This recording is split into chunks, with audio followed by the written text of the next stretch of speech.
jumping in without testing out strategies. Geoff decided to plunge into the stock market in 2016. She did what any good scientist does. She experimented. Geoff, she's a 30-year-old researcher, fellow machine learning at Oxford University. No, but I'm not going to say anything else. Used a demo account on El Toro to execute simulated trades. I thought about doing this, and they have apps that you can do with this. Simulated trades with an account of $100,000 of fake money. And she discovered right away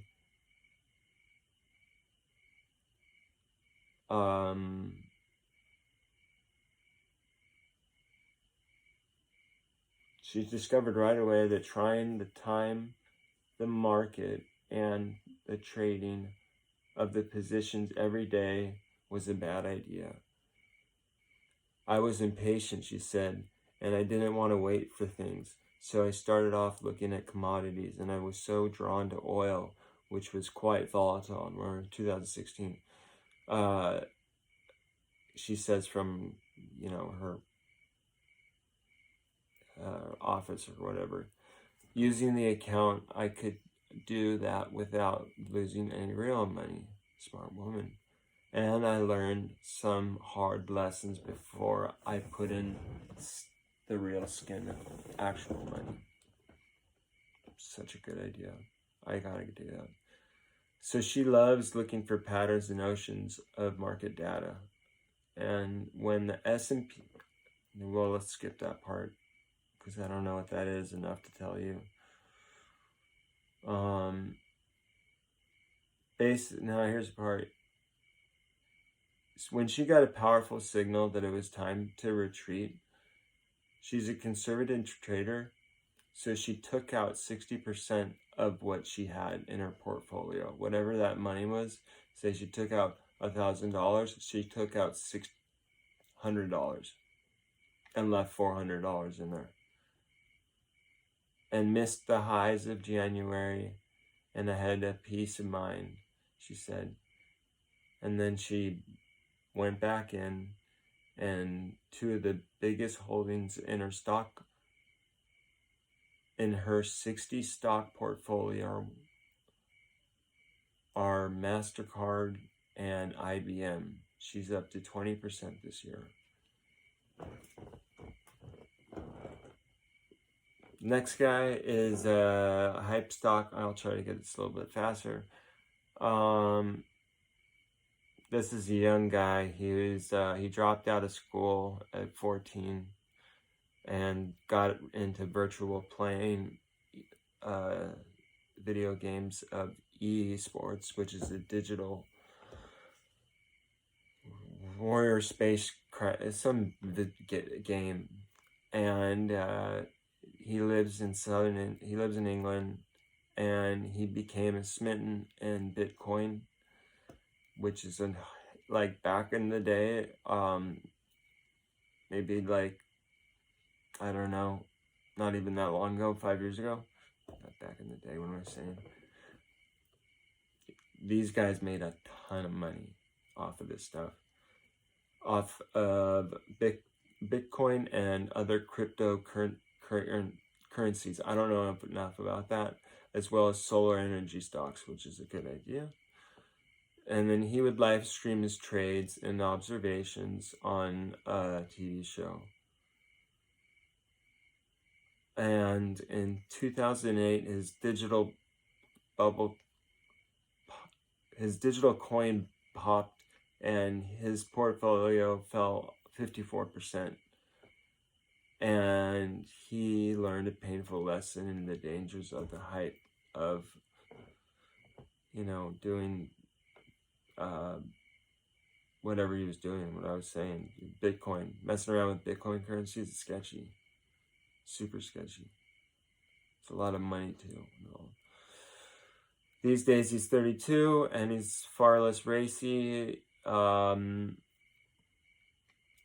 chip maker AMD and Microsoft are his long-term favorites. And he said he started buying Home Depot and Lowe's this year, and home improvement giants.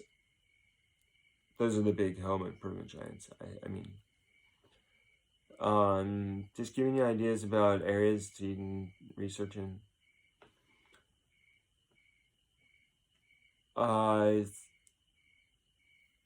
Basically, it's saying he basically learned his lesson from doing that mistake, getting involved in the cryptocurrencies. Don't get involved in that. Here's another person in England who invested in windfall solar energy, and she started paying modest inflation household. I got this little teeny thing down here, and it covers the words. Totally screws it up.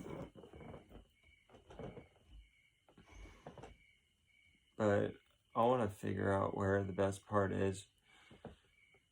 Where we can.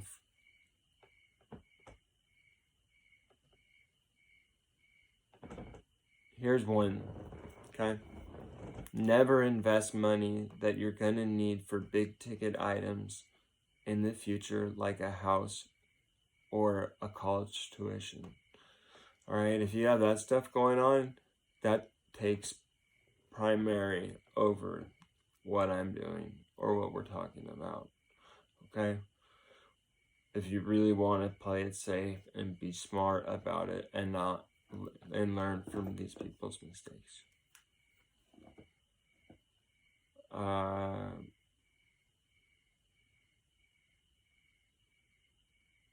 Talks about Tesla like I did, and he said Hertz, even though it was going bankrupt, somehow he was making money.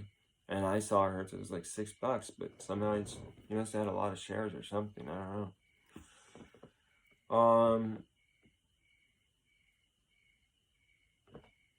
Let's see if there's anything else. He says the sooner the market goes back to being boring, the better. So I don't know what that means. Now, I don't know if you guys heard about this, but in Robinhood, in June, there was a 20-year-old who had a debt of $700,000 and he killed himself. Because there was an auction on Robinhood where you could push this thing, and then he just totally screwed himself, got himself into some deep sharky waters, and had to just do that. 20 years old. Poor guy. It's risky. You gotta be really careful doing this stuff, guys. Here's another one, and I'll tell it to you in a little bit in the next video.